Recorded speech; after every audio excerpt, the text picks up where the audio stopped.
Hello guys! Welcome back to our channel. For today's video ay ayan nga po at medyo maaga po kaming gumaya kasi nga po ay eleksyon.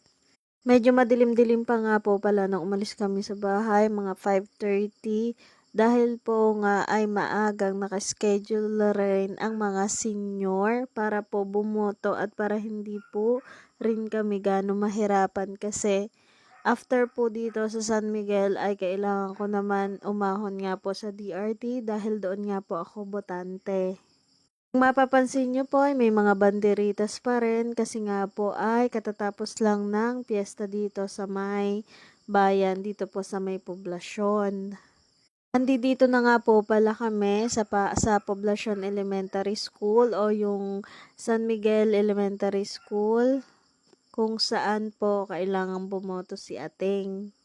Magta-tricycle na nga po kami sana kaso naalala namin nung nakaraang taon, nung nakaraang botohan po pala, nahirapan po kaming mag-tricycle dahil na rin po sa mahirap po kasi yung tricycle kapag medyo lubak, ramdam na ramdam po yun pong paggalaw. Kaya po sabi namin magsasasakyan na lang po kami para nga po mas hindi rin mahirapan si Ating.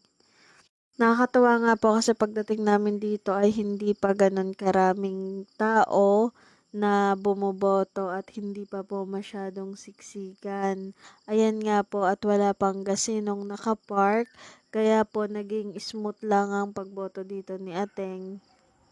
Nakakatuwa rin naman po kasi may mga pagdating po namin dito, ayun, nakita po namin yung mga ka-senior ni Ateng, kakilala na, ayun nga po, binati naman si Ateng. Nakakatuwa lang makita yung mga sila Aling Bergie kasi po nami-miss ko rin po sila minsan.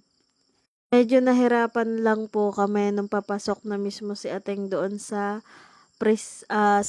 loob ng school doon sa precinct number kung saan po siya. Ayan nga po nakalagay, San Miguel Elementary School. Pero saglit lang din pong bumoto doon si Ateng. Pagkaraan nga pa pumunta kami din sa San Miguel High School. At dito naman nga po bumoto itong aking kapatid kasi po siya ay dito naman po nakarehistro sa San Juan dito nga po sa San Miguel. So napakalalaki na nga po ng building dito sa San Miguel National High School. Ay naku kako, maliligaw na ako. Ibang-iba na po ito kumpara noong nag-aaral ako dati. Matapos na nga po agad bumoto dyan si Ating at si Nine, 30 minutes lang. Mga 6 o'clock po ng umaga ay tapos na po silang bumoto kaya maaga rin akong makakauwi sa DRT. Hanggang dito na lang po muna. Maraming salamat po sa panonood. Paalam!